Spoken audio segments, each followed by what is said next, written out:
Fala pessoal, Luiz Reis aqui para mais um vídeo. Nesse vídeo eu vou mostrar como é que cria esse Scroll Indicator aqui, ó, pra gente ver que tá mudando de tela, né? Então, além dele indicar que tá mudando de tela, ele ainda aqui, olha, cresce de tamanho e diminui enquanto eu tô mudando de tela, ó. Dá aquela espichada, né? Bem legalzinho. Fica até o final do vídeo, nós vamos mostrar como é que faz essa interpolação aqui um pouco mais complexa, vai ter uma dica bem legal. Então bora lá.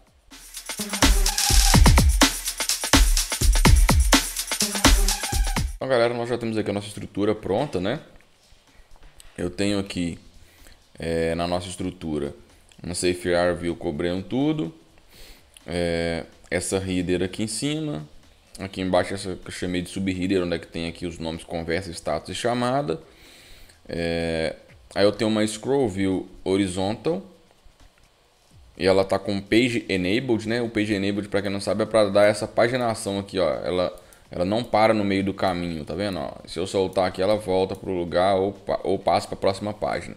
Muito útil. E dentro aqui eu tenho 3 flat lists, né? Eu tá com componentes diferentes com conversa, status e chamadas, essa flat list, mas eu só mudei só a cor mesmo aqui do nome aqui pra gente ver que tá mudando de tela, né? Eu não, como o objetivo desse vídeo não é ensinar a criar o componente de chamada, de conversa, de status, né? Eu criei o mesmo componente aqui, tá vendo? Então quando você quiser implementar, se você trocar nesse componente aqui, você colocar realmente o componente de chamada, de status, enfim. Primeira coisa que nós vamos fazer aqui é animar a nossa Scroll View. Então eu tenho que importar aqui o Animated. Vou copiar aqui o código que eu tenho para monitorar o movimento da Scroll View, né?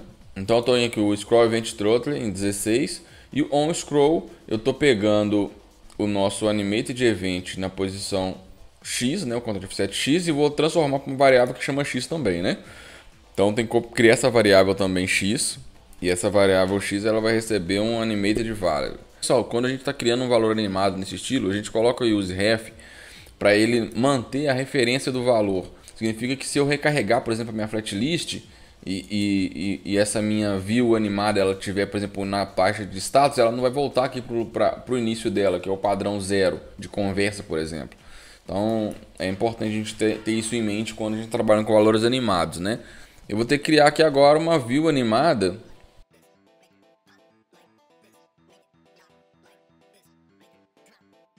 que vai ser o indicador de scroll em si. Então eu vou colocar o estilo nela,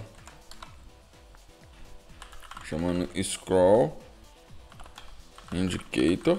Então aqui eu vou criar o Scroll Indicator. Vai ter um background color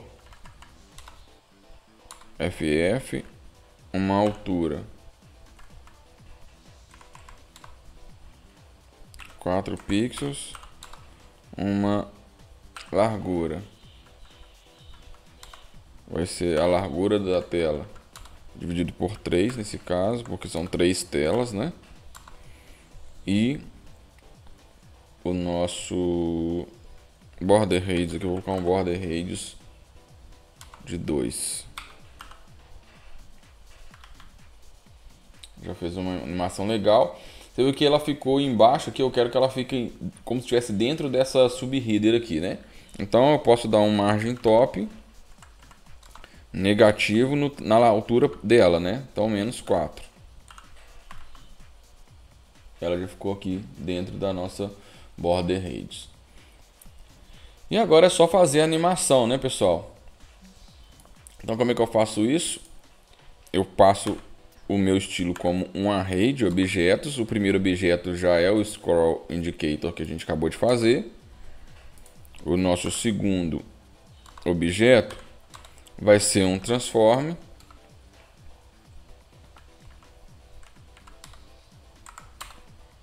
Transform também é um array de objetos. A primeira coisa que nós vamos mexer é o Translate X. E o Translate X vai ser o meu X. Então eu vou usar o Interpolate, que também recebe um objeto. Então o Input Range, 0 até minha largura. E o meu Output Range vai ser do 0 até a minha largura dividido por 3. Vamos experimentar. Segunda tela. Terceira tela. E fica bem suave, tá vendo?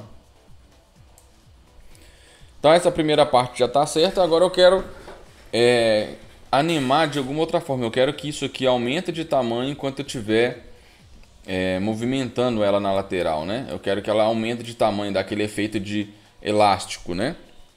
Então, como eu quero que ela aumente de tamanho na horizontal, o objeto que eu tenho que trabalhar aqui é o Scale X.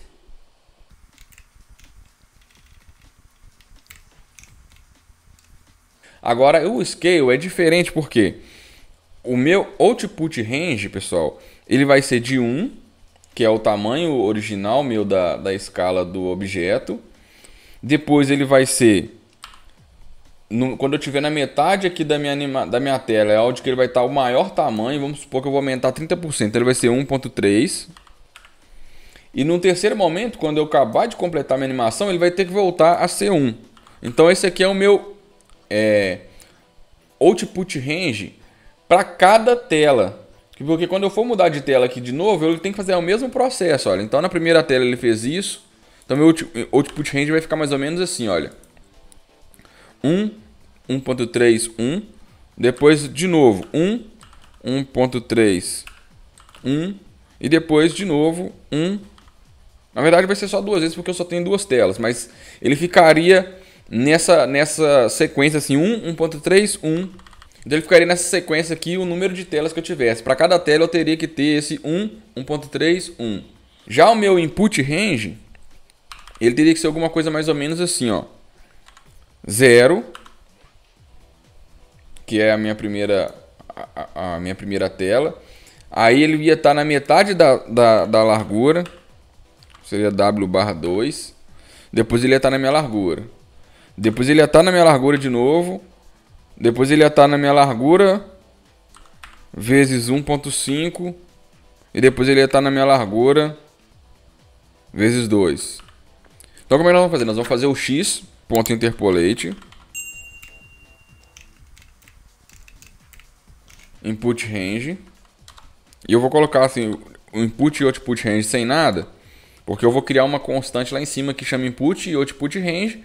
Então automaticamente ela já vai mapear os valores para esse objeto aqui, beleza? Então vamos lá criar nosso input range.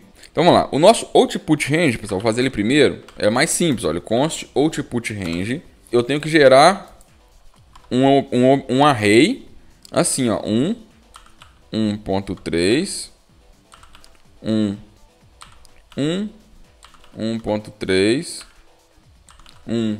Então como é que eu faço isso, pessoal? Eu tenho que criar um array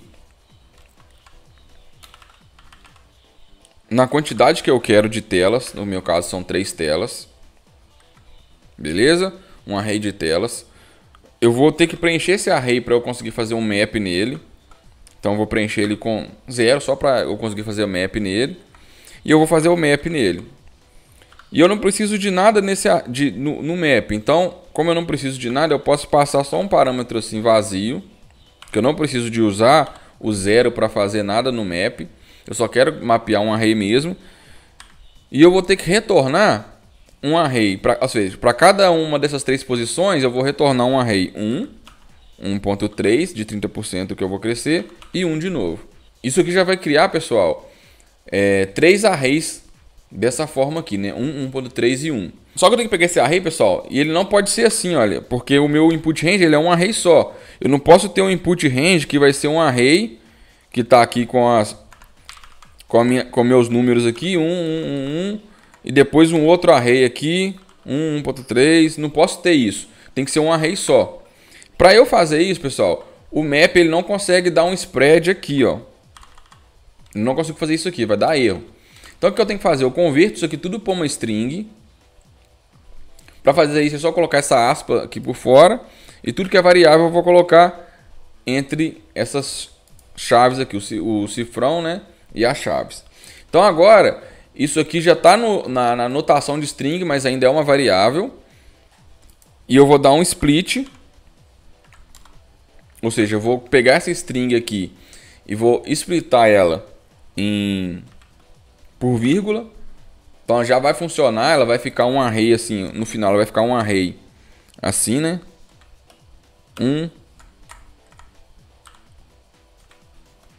1.3 e por aí vai. Só que ele, como eu estou fazendo esse string notation, ele vai criar um array de string e não de número. Então depois que eu fizer o split, eu vou lá e passo ele, faço um outro map nele. E agora sim eu pego o conteúdo e eu passo ele para número. Só fazer isso aqui, ó, number i. Então o nosso output range já está pronto. É isso aqui. Agora o nosso input range é mais chatinho, mas o conceito é o mesmo. Então eu vou copiar isso aqui.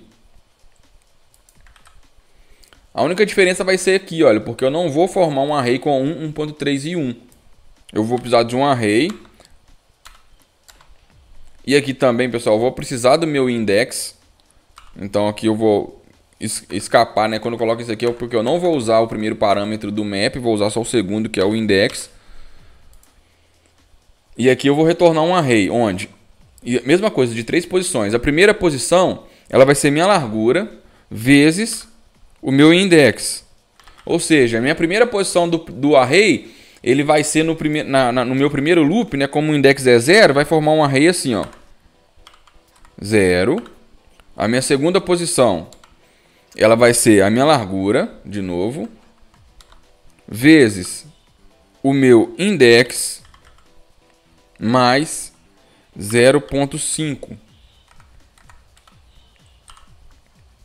Então o que vai acontecer, pessoal? O meu index ainda é 0.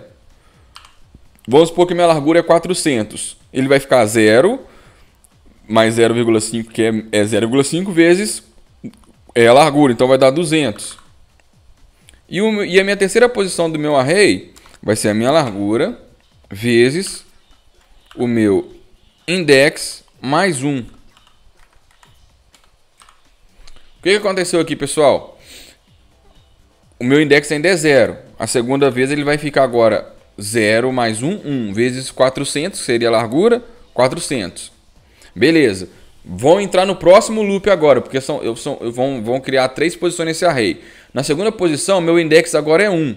Então, 1 vezes a largura vai repetir o 400. 1,5 vezes a largura vai ser 600.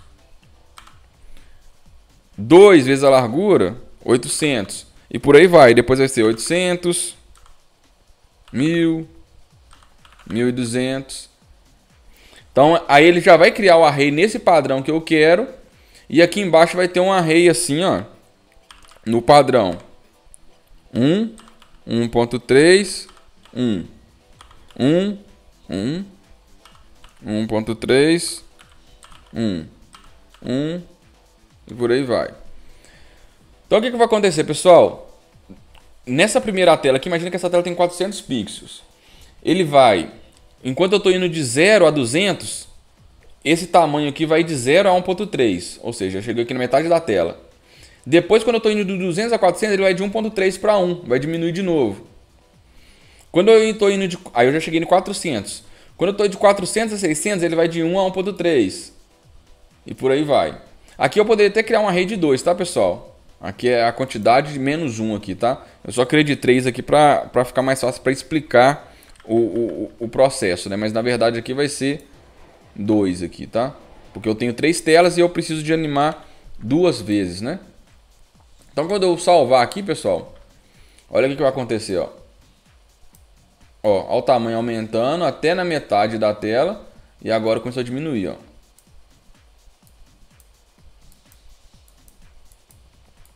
Então é isso aí, pessoal. Espero que vocês tenham gostado do vídeo. Essa animação ficou bem legal, né? De crescendo e diminuindo de novo, para mudar de página, né? Ficou bem interessante. A gente já tinha usado o interpolate antes no vídeo anterior, mas agora com uma fórmula um pouco mais complexa, né? A interpolação com uma fórmula um pouco mais complexa. Espero que vocês tenham gostado. No próximo vídeo a gente vai fazer a animação dessa header aqui também, uma animação bem interessante também. E é isso aí. Até a próxima. Valeu, abraço, fui!